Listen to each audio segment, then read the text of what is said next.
New Canada Work Permit Unemployment Rates effective July 11. Canada is undergoing significant changes in its employment and immigration landscape as of July 2025.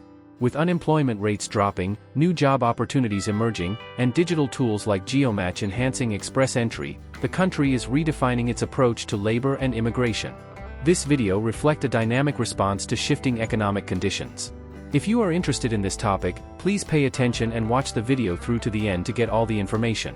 Please hit like and subscribe, and don't forget to push the notification bell for an upcoming video.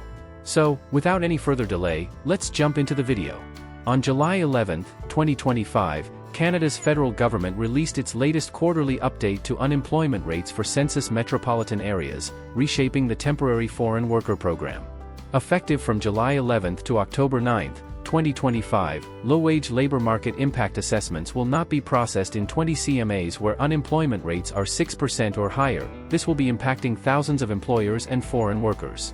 Whether you're a business owner relying on the TFWP or a foreign worker seeking a Canadian work permit, this change is revolutionary. What's happening with Canada's work permit policies? The Labour Market Impact Assessment is a critical document for Canadian employers hiring foreign nationals under the TFWP. It ensures that hiring foreign workers doesn't harm job opportunities for Canadians. Since September 26, 2024, the government has tightened restrictions on the low-wage stream, refusing LMIA applications in CMAs with unemployment rates of 6% or higher. Without an LMIA, employers cannot hire foreign workers for low-wage roles, and existing TFWP workers cannot renew their permits in these areas. The July 11, 2025, update identifies 20 CMAs where low-wage LMIAs are blocked until October 9, 2025. This video dives into the updated unemployment rates, highlights affected regions, and offers practical advice for employers and workers. The latest unemployment rates, which CMAs are affected. The July 11, 2025, update provides unemployment rates for Canada's CMAs. Urban areas with populations of at least 100,000, including a core of 50,000 or more. Below is the complete list of CMAs where low-wage LMIA applications are blocked from July 11 to October 9, 2025, with comparisons to previous quarters. Table here. Note, not applicable indicates the CMA wasn't listed in the unemployment rate table for those periods. Key insights from the updated unemployment data. Fewer affected CMAs. The number of CMAs with unemployment rates of 6% or higher has decreased from 24 to 20. Notably, Abbotsford Mission, 6.1%, Guelph, 5.9%, and Kelowna, 5%, have dropped below the 6% threshold, allowing low-wage LMIA processing to resume in these areas. New additions: Halifax, 6.2%, Moncton, 6.4%, Ottawa-Gatineau, 6.4%, and London, 6.9%, have crossed the 6% threshold, joining the restricted list this quarter. Significant unemployment spikes. Windsor, Ontario, saw a sharp increase to 11% from 9.3%, reflecting severe economic challenges in the region. Oshawa, 9.2%, and Peterborough, 9.9%, also remain among the highest. Improvements in some regions: Calgary, 7.3% from 7.8%, Hamilton, 6.6% from 7.3%, and St. Catharines Niagara, 6.4% from 7.7%, saw declines, though they remain above the 6% cutoff. Eligible CMAs: regions like Victoria, 4.1%, Saskatoon, 4.6%, and Quebec City, 4.1%, have unemployment rates below 6%, making them prime targets for low-wage LMIA applications. The data is updated quarterly in January, April, July, and October, reflecting real-time economic shifts. The July 11 update shows a mixed picture. While some regions are recovering, others face persistent or worsening unemployment. Why this matters: the broader context of Canada's labour market. The LMIA restrictions are part of Canada's strategy to address economic challenges in 2025, including post-pandemic recovery, inflation, and housing shortages. Here's the bigger picture. Protecting local workers: the 6% unemployment threshold prioritizes Canadian workers in regions with high unemployment, such as Windsor, 11%, and Toronto, 8.9%, where job losses in manufacturing and tech persist. Redistributing labor demand: by allowing low-wage LMIAs in rural areas and census agglomerations, the government encourages hiring outside urban centers. This could stimulate rural economies but risks labor shortages in cities.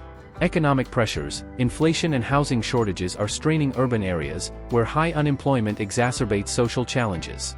The TFWP restrictions aim to reduce pressure on infrastructure and services.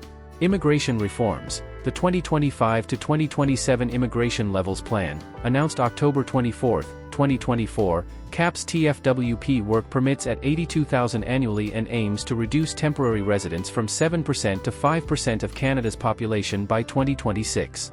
Public debate. Critics warn of labor shortages in sectors like hospitality and retail, while supporters argue the policy protects Canadian jobs and prevents wage suppression.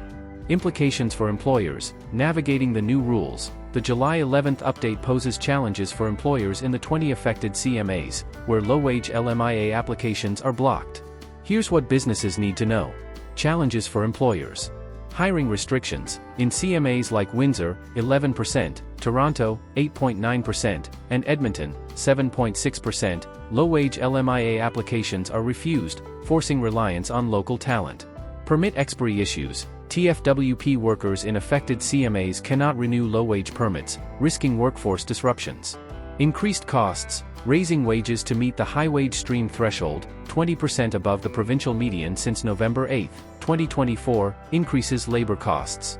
Sector-specific impacts. Hospitality, retail, and food services face significant hurdles in urban centers. Workarounds for employers. Switch to high-wage stream, offer wages at or above the provincial median plus 20%. For example, British Columbia, median $28.85 per hour, high-wage threshold $34.62 per hour. Ontario, median $28.39 per hour, high-wage threshold $34.07 per hour. This bypasses the 6% restriction but requires budget adjustments. Leverage exempt sectors. Exemptions apply to primary agriculture, e.g., farm workers. Food processing, e.g., meat processing. Healthcare, e.g., nurses. Construction, e.g., laborers. In-home caregiving for high medical needs. Highlight these exemptions in LMIA applications. Target eligible regions. Shift hiring to CMAs with unemployment below 6%, such as Victoria, 4.1%, Saskatoon, 4.6%, or Quebec City, 4.1%, or to rural census agglomerations. Wait for the next update. Monitor CMAs with borderline rates, like Vancouver, 6.3%, or Hamilton, 6.6%, for potential eligibility on October 10, 2025. Enhance local recruitment. Prioritize hiring Canadians, permanent residents, and underrepresented groups, e.g., youth, Indigenous workers, to meet TFWP requirements. Implications for foreign workers. What you need to know. For foreign workers, the update could disrupt job searches or permit renewals. Here's how it impacts you. Challenges for workers. Permit expiry risks. If your low-wage TFWP permit expires in an affected CMA, you cannot renew it and must stop working unless your employer secures a high-wage LMIA or relocates you. Limited job opportunities. Job offers in high unemployment CMAs like Windsor, 11%, or Toronto, 8.9%, won't qualify for low-wage LMIAs. Economic instability. Permit expiries could lead to financial challenges, particularly in urban centers. Strategies for foreign workers. Target low unemployment CMAs. Focus on regions like Victoria, British Columbia, 4.1% tourism and service roles. Saskatoon, Saskatchewan, 4.6% agriculture and logistics. Quebec City, Quebec, 4.1% tech and public administration. Guelph, Ontario, 5.9% manufacturing and education. Negotiate with employers, request a wage increase to meet the high-wage threshold or a transfer to an eligible CMA. Explore exempt sectors, seek jobs in agriculture, healthcare, or construction, which are exempt from the ban. Apply for a visitor record. If your permit expires, apply for a visitor record to stay in Canada while exploring options like the International Mobility Program or permanent residency. Monitor trends. Check the October 10, 2025, update for potential eligibility in borderline CMAs like Vancouver, 6.3%. Urban versus rural divide. By restricting low-wage LMIAs in urban CMAs but allowing them in rural areas, the government aims to redistribute labor demand. This could boost rural economies but risks urban labor shortages in sectors like hospitality. What's next for Canada's labor market? The July 11th update raises critical questions. Will urban labor shortages worsen? Sectors like hospitality in Toronto and Vancouver may struggle. Will foreign workers leave? Stricter rules could push workers to other countries. Can rural areas handle demand? Infrastructure in smaller regions may face strain. Will exemptions hold? High unemployment could lead to tighter restrictions. The October 10, 2025, update will be crucial. Falling unemployment could reopen low-wage LMIAs in key CMAs, while rising rates could expand restrictions. Canada's unemployment drops to 6.9%, adds 83,000 new jobs. On July 11, 2025, Statistics Canada released its highly anticipated labor force survey for June 2025, unveiling a vibrant picture of the Canadian job market. With employment soaring by 83,000 jobs, a declining unemployment rate, and notable wage growth, the data signals a pivotal moment for Canada's economic recovery. This video dives into the key highlights, regional trends, industry shifts, and demographic insights. Employment boom, a game-changer for Canada's economy. June 2025 marked a turning point for Canada's labor market, with employment rising by an impressive 83,000 jobs, a 0.4% increase from the previous month. This surge, the first significant gain since January, was driven primarily by part-time work, which skyrocketed by 70,000 positions, plus 1.8%. The employment rate, the proportion of people aged 15 and older who are employed, edged up by 0.1% points to 60.9%, reversing a cumulative decline of 0.3 points in March and April. This employment boom reflects a resilient economy adapting to evolving workforce demands. The private sector added 47,000 jobs, plus 0.3%, while the public sector contributed 23,000 positions, plus 0.5%. Self-employment, however, remained stable, indicating that traditional employment sectors are leading the charge. Unemployment rate dips, a sign of stability. The unemployment rate fell to 6.9% in June, down 0.1% points from May and marking the first decline since January.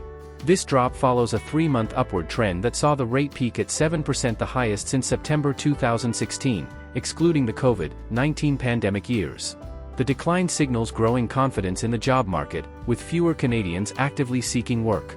Despite the overall improvement, long-term unemployment remains a concern. In June, 21.8% of unemployed individuals had been jobless for 27 weeks or more, up from 17.7% a year earlier. However, layoff rates held steady at 0.5%, comparable to pre-pandemic levels, suggesting that job losses are not driving the unemployment figures. Core-aged workers fuel the surge. The employment gains were concentrated among core-aged workers, 25 to 54 years old, with men and women both posting significant increases. Core-aged men added 62,000 jobs, plus 0.8%, rebounding from a 31,000 job decline in May. Their employment rate rose 0.6% points to an impressive 86.6%. Core-aged women, building on May's momentum, gained 29,000 jobs, plus 0.4%, pushing their employment rate up 0.2 to 80.3%. These gains highlight the strength of Canada's prime working age population, which continues to drive economic productivity. However, youth, 15 to 24 years, and older workers, 55 and older, saw little change in employment, underscoring a generational divide in the labor market's recovery. Industry spotlight, retail and healthcare lead the way. The June employment surge was fueled by standout performances in key industries. Wholesale and retail trade led with a 34,000 job increase, plus 1.1%, primarily in retail trade, plus 38,000, plus 1.7%. This sector has shown remarkable resilience, with a year-over-year gain of 84,000 jobs, plus 2.9%, reflecting strong consumer demand and evolving retail trends. Healthcare and social assistance also shone, adding 17,000 jobs, plus 0.6%, the first notable increase since December 2024. Year-over-year, the sector grew by 78,000 jobs, plus 2.8%, driven by Canada's aging population and increasing demand for healthcare services. Agriculture, however, faced a setback, shedding 6,000 jobs, minus 2.6%, though its year-over-year employment remained stable. Regional powerhouses, Alberta, Quebec, Ontario, and Manitoba shine.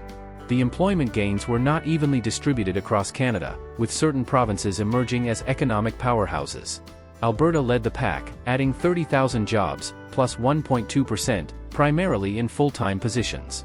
The province's unemployment rate fell 0.6 points to 6.8%, signaling robust economic momentum. This growth follows a strong performance in April, positioning Alberta as a leader in Canada's recovery. Quebec added 23,000 jobs, plus 0.5%, with wholesale and retail trade driving the majority of the gains, plus 14,000, plus 2.1%. However, the province's unemployment rate rose to 6.3%, plus 0.5 points, due to an increase in job seekers, highlighting a complex labor market dynamic. Ontario, Canada's economic heartland, saw employment rise by 21,000, plus 0.3%, recovering from a 62,000 job decline in March and April. The unemployment rate held steady at 7.8%, but challenges persisted in the Windsor Census metropolitan area, where trade disruptions in automotive manufacturing pushed the unemployment rate to 11.2%, the highest among CMAs. Manitoba also posted strong gains, adding 8,500 jobs, plus 1.2%, with its unemployment rate dropping 0.4 points to 5.5%. Conversely, Newfoundland and Labrador, minus 3,500, minus 1.4%, and Nova Scotia, minus 3,400, minus 0.6%, saw employment declines, though their unemployment rates remained stable at 9.9% and 6.7%, respectively. Wage growth, a bright spot for workers. Canadian workers received a significant boost in June, with average hourly wages rising 3.2% year-over-year, plus $1.10 to $36.01. This follows a 3.4% increase in May, indicating sustained wage growth that outpaces inflation. The rise in wages reflects employers' efforts to attract and retain talent in a competitive labor market, providing workers with greater purchasing power and financial stability. Total hours worked also increased by 0.5% in June, with a year-over-year gain of 1.6%. This uptick suggests that businesses are ramping up operations to meet growing demand, further fueling economic growth. Youth and returning students face challenges. While the overall labor market showed strength, youth and returning students faced persistent challenges. The unemployment rate for youth aged 15 to 24 held steady at 14.2% in June but was up 0.7% points from June 2024.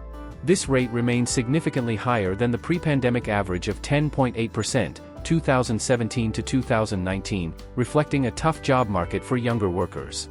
Returning students aged 15 to 24 faced even steeper hurdles, with an unemployment rate of 17.4% in June, up from 15.8% a year earlier and the highest for the month since 2009, excluding the pandemic period. Teenagers, 15 to 16 years, saw their unemployment rate climb to 27.8%, plus 3.3 points, while those aged 17 to 19 and 20 to 24 also faced increases of 1.8 and 1.2 points, respectively. These figures highlight the difficulties young Canadians face in securing summer employment, a critical stepping stone to financial independence and career development. Long-term unemployment, a growing concern. While the overall unemployment rate declined, long-term unemployment remains a pressing issue.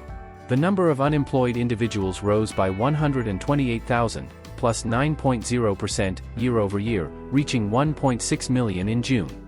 The proportion of those jobless for 27 weeks or more increased to 21.8%, up from 17.7% in June 2024. This trend suggests that while new jobs are being created, some Canadians are struggling to re-enter the workforce, potentially due to skill mismatches or regional economic disparities.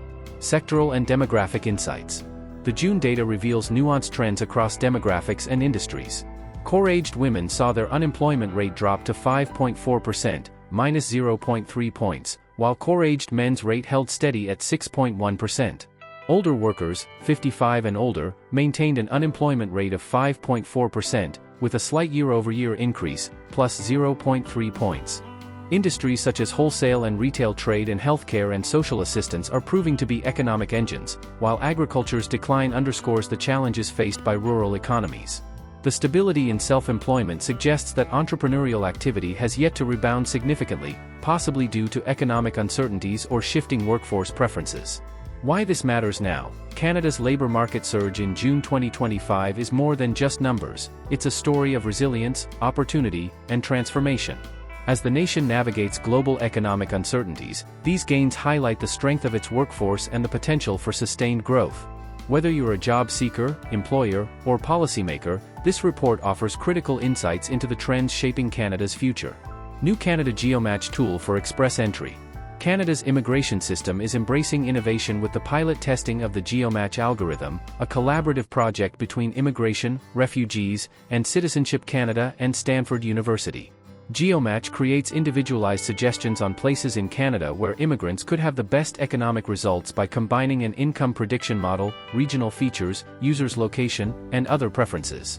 GeoMatch will be tested with a group of express entry applicants in this voluntary, cutting-edge proof-of-concept project, which could improve participants' economic results in Canada and customer experience.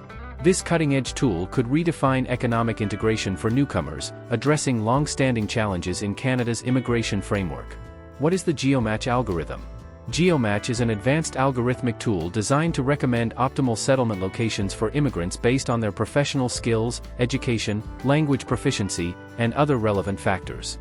By analyzing labor market data, regional economic needs, and individual candidate profiles, GeoMatch suggests destinations across Canada where newcomers are most likely to secure employment and thrive economically.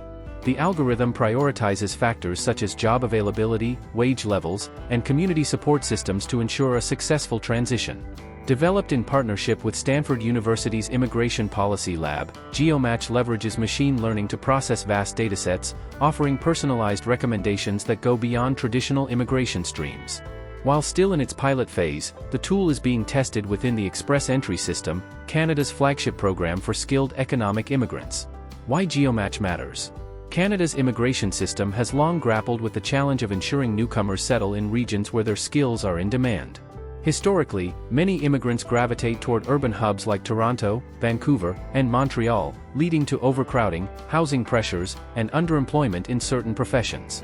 Meanwhile, smaller cities and rural areas often face labor shortages in critical sectors like healthcare, trades, and technology. GeoMatch addresses this mismatch by guiding candidates toward regions with better economic opportunities. For example, a software engineer might be directed to Kitchener-Waterloo, Ontario, a growing tech hub, while a nurse could be recommended for a rural community in Saskatchewan with a shortage of healthcare workers. By diversifying settlement patterns, GeoMatch aims to alleviate pressure on urban centers and boost economic growth in underserved regions. IRCC's 2025-2026 departmental plan highlights GeoMatch as a key component of its digital transformation strategy, emphasizing data-driven solutions to enhance immigration outcomes. The pilot aligns with Canada's 2025-2027 immigration levels plan, which reduces permanent resident admissions to 395,000 in 2025 to prioritize sustainable growth and better integration. How GeoMatch works. GeoMatch is expected to operate by integrating multiple data sources. Candidate profiles, information from express entry applications, including education, work experience, language skills, and occupation. Labor market data, real-time insights into job vacancies, wage trends, and industry demands across Canada's provinces and territories. Community factors, availability of settlement services, housing affordability, and francophone community support for French-speaking candidates. The algorithm processes this data to generate a ranked list of recommended settlement locations tailored to each candidate's profile. For instance, a candidate with expertise in renewable energy might be matched with opportunities in Alberta's cleantech sector, while a teacher proficient in French could be directed to a francophone community in New Brunswick under the Welcoming Francophone Communities initiative. During the pilot phase, GeoMatch recommendations are optional, allowing candidates to choose their preferred destination. However, IRCC hopes the tool will encourage informed decision-making, reducing instances of underemployment and improving long-term economic outcomes. IRCC is yet to release detailed eligibility criteria or a public-facing interface. IRCC is expected to assure users that GeoMatch complies with Canada's privacy laws and that recommendations are advisory, not mandatory. Challenges and future prospects. While GeoMatch holds promise, its pilot phase faces challenges. Data accuracy. The algorithm's effectiveness relies on up-to-date labor market data, which can vary across regions and industries. User adoption. Convincing candidates to settle in less familiar regions, such as rural areas, may require additional incentives like housing support or relocation grants. Integration support. GeoMatch must be paired with robust settlement services to ensure newcomers thrive in their recommended locations. IRCC plans to evaluate the pilot's outcomes by mid-2026, with potential expansion to other immigration streams, such as the Provincial Nominee Program or the Atlantic Immigration Program. If successful, GeoMatch could become a cornerstone of Canada's immigration system, complementing initiatives like the Rural and Northern Immigration Pilot. A step toward smarter immigration. The GeoMatch algorithm represents a bold step toward modernizing Canada's immigration system. By harnessing data and technology, IRCC aims to create a win-win scenario. Newcomers find meaningful employment, and Canada's regions benefit from their skills. As the pilot progresses, its success will depend on addressing public concerns, refining the algorithm, and ensuring equitable access to its benefits. For now, express entry candidates can look forward to testing GeoMatch's recommendations, with the potential to reshape their Canadian dream. How premium car rentals are changing travel expectations. Believe it or not, people aren't just looking for a way to get around anymore. They look for comfort, something special, and maybe some fun on the road. That's the reason why premium car rentals are growing so quickly. Luxury cars are everywhere in Dubai, like palm trees in the sun. Renting something fancy used to be rare. This is because such luxuries weren't easily accessible in the past. However, the situation has changed today. Now, it's on many travelers' to-do lists. A market that's growing fast. Luxury cars aren't just for wealthy folks now. More people rent them for work trips, weddings, or just to enjoy their holiday. Reports say the global market for luxury rentals could reach over $65 billion by 2030. The Middle East is seeing some of the fastest growth. So why is this happening? People want their trip to feel special. They want to rent luxury car Dubai and enjoy every mile. It's not about showing off. It's about making the journey part of the adventure unforgettable for years. The new standard, more than just a ride. Today's travelers expect more when they rent a car. They want smooth service, new tech, and a touch of class. According to Mordor Intelligence, the global luxury car rental market is set to grow by 8% each year from 2024 to 2029. That's massive, isn't it? Companies now offer everything from sleek sports cars to roomy luxury SUVs. Many vehicles have smart features, high-end sound systems, and real-time GPS updates. Renting a car isn't just about getting wheels anymore. It's about feeling good, staying connected, and making travel easy. People don't want to settle for second best. They want to feel on top of the world when they drive. Why Dubai leads the shift? Dubai has become a hot spot for premium rentals. The city loves luxury and speed, so it's no surprise that travelers often search for rent luxury car Dubai services. The demand keeps growing. In 2024, luxury car rentals in Dubai rose by 12%. The increase shows visitors want to stand out and enjoy every minute on the road. They choose top companies like Trinity Car Rental because they offer many brands and models. From flashy convertibles to comfortable sedans, Dubai has it all. Travelers say it feels like living the dream. And in a city built on big ideas, people expect nothing less. Tech-driven experiences. Technology is raising the bar for premium rentals. It's not just about leather seats anymore. Companies now offer touchless pickup, app-based controls, and built-in Wi-Fi so you can stay online on the go. Some even use AI to help match you with the perfect car. Want to know how your car's running? Many vehicles come with real-time diagnostics. The industry is also moving fast toward electric luxury cars. In the first quarter of 2024, electric vehicle luxury rentals jumped 22% worldwide. This shift means travelers can enjoy style and do their part for the planet, too. It's a win-win situation. What customers want in premium car rentals? So, what do people look for when they rent a premium car? Flexible options to rent and return when they want. Clean, well-maintained cars every single time. That feeling of prestige, without the costs of buying. Some companies even go the extra mile with the following. Personalized driver services. Custom interior scents or temperature settings. 24/7 customer support for any question, big or small. People want peace of mind. They also want to show off a little. After all, life's short. So, why not travel in style? The future of premium rentals. Big changes are coming. Experts say the luxury rent-a-car market could top $62 billion by 2030. Expect more electric cars, better eco-friendly options, and even self-driving rentals. Companies will also focus on personal touches so every renter feels like a VIP. The future looks bright, and customers will have more choices than ever. Canada's 2025 shift, rising wages amid layoffs and immigration slowdowns. Canada's economy is at a pivotal moment. As wage growth accelerates, unemployment rates rise, and post-secondary institutions face unprecedented challenges, the nation grapples with the fallout of global trade tensions and domestic policy shifts. The Conference Board of Canada projects rising wages, but the Ontario Public Service Employees Union warns of a crisis in the college sector. with nearly 10,000 job losses linked to federal international student policy changes. This video explores the interconnected dynamics of wage hikes, unemployment trends, post-secondary education cuts, and immigration policy shifts, offering a comprehensive look at what's at stake for Canadians in 2025 and beyond. Wage growth on the horizon. Despite global economic uncertainties, Canada's labor market has shown surprising resilience in 2025. According to a recent economic forecast by the Conference Board of Canada, the national unemployment rate reached 7% in May, yet overall employment remains slightly higher than at the end of 2024. Corey Renner, the board's Associate Director of Economic Forecasting, notes that the labor market has outperformed expectations, particularly in the face of tariff pressures from the United States. "The labor market's actually holding up better than we expected," Renner said in an interview. The Conference Board predicts that wage growth will outpace inflation in the coming years, driven by a tightening labor market. As Canada's population growth slows due to federal immigration caps, businesses will face increasing competition for talent.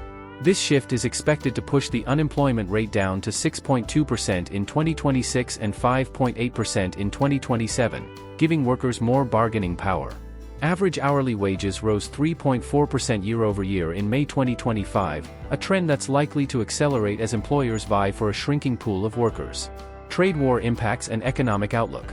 The backdrop to these labor market dynamics is the ongoing uncertainty surrounding U.S. trade policies. The Conference Board's forecast assumes that current tariff levels will persist until the end of 2026, when negotiations for a new North American trade deal and U.S. midterm elections could ease restrictions. While Canadian exporters have diversified into new markets, these efforts haven't fully offset the decline in U.S. exports. The economy is projected to grow by 1.5% in 2025, but a contraction is likely in the second quarter as tariffs take their toll. Despite these challenges, the Conference Board does not anticipate a recession. Renner describes the economy as having muted momentum, with a potential rebound in housing activity in 2026.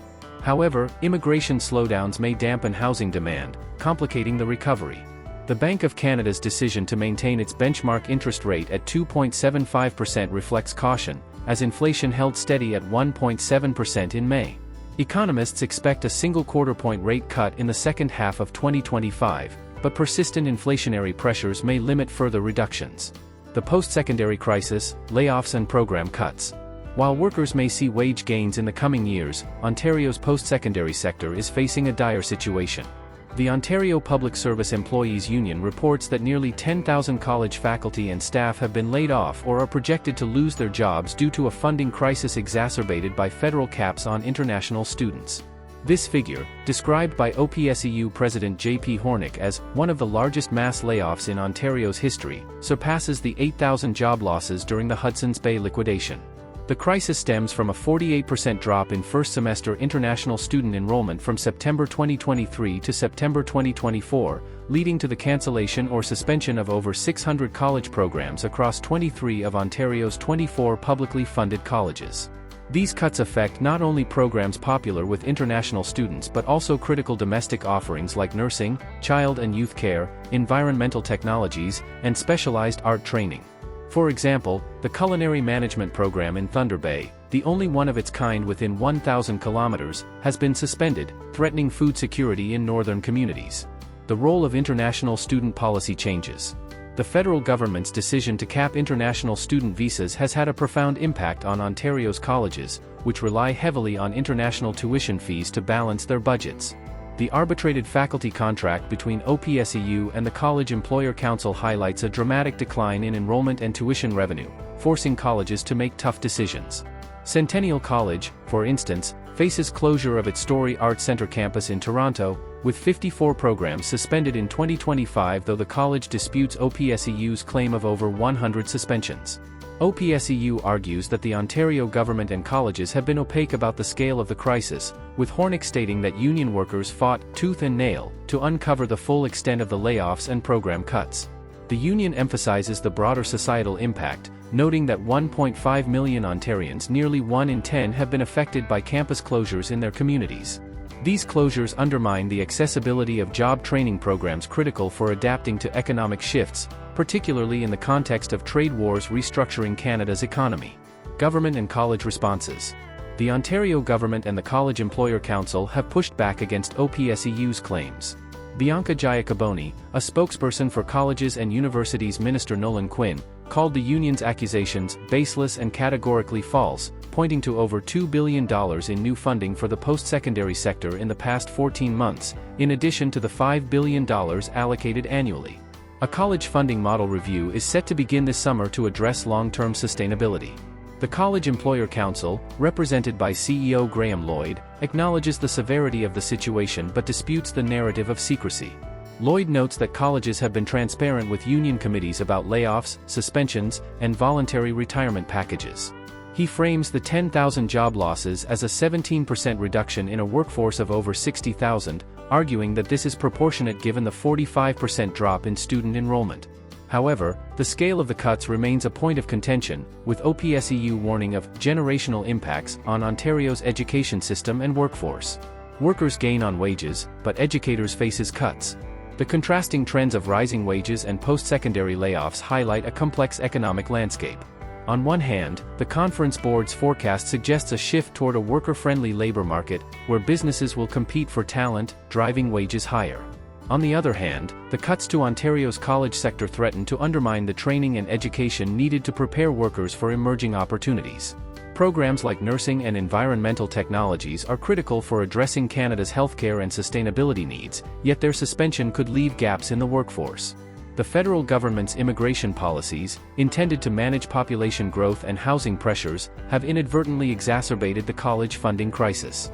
While these policies may contribute to tighter labor markets and higher wages in the long term, they have created immediate challenges for post-secondary institutions. The reduction in international student revenue has forced colleges to scale back, potentially limiting access to education for domestic students as well. The broader implications for Canada's economy. The interplay between wage growth, unemployment trends, and post-secondary cuts has far-reaching implications. As trade wars and tariffs disrupt traditional industries like manufacturing and transportation, accessible job training programs are more important than ever. The loss of programs like Thunder Bay's culinary management course could hinder regional economic development, while cuts to nursing programs may strain Canada's already stretched healthcare system. Moreover, the housing market, already depressed by fears of job losses, may face further challenges as immigration slowdowns reduce buyer demand. The Conference Board predicts a potential rebound in home sales in 2026, but the combination of economic uncertainty and educational cuts could delay recovery. The Bank of Canada's cautious approach to interest rates reflects the delicate balance between stimulating growth and managing inflation, with fresh economic data expected to provide further clarity. Looking ahead, opportunities and challenges. As Canada navigates these economic and educational challenges, the path forward requires a delicate balance. Policymakers must address the funding crisis in the post-secondary sector to preserve access to critical training programs. At the same time, businesses and workers can capitalize on the tightening labor market to secure better wages and opportunities. The Bank of Canada's upcoming decisions on interest rates will play a crucial role in shaping the economic recovery, while the resolution of trade tensions could ease pressures on exporters and consumers alike. For Ontarians, the loss of nearly 10,000 college jobs and hundreds of programs is a wake-up call. The ripple effects of these cuts will be felt for years, particularly in communities that rely on colleges for economic and social vitality. As the federal government reviews its international student policies and Ontario rethinks its funding model, collaboration between stakeholders, government, colleges, unions, and students will be essential to rebuild a resilient post-secondary system. In the meantime, Canadians can expect a labor market that increasingly favors workers, with wage growth outpacing inflation and unemployment rates trending downward. However, the road to economic stability is fraught with challenges, from trade uncertainties to educational disruptions. By staying informed and engaged, readers can play a role in shaping the future of Canada's economy and education system. As rising wages contrast with ongoing layoffs and immigration adjustments, Canada remains focused on attracting talent while managing domestic needs. For prospective workers and travelers, understanding these evolving trends is essential to navigating opportunities and planning a successful future in Canada. That is all for today, in this video. What are your thoughts on this? Please let us know in the comments section below. Thanks for watching the entire video. Hopefully, the information is useful to you. See you later, in the next video. Till then, take care.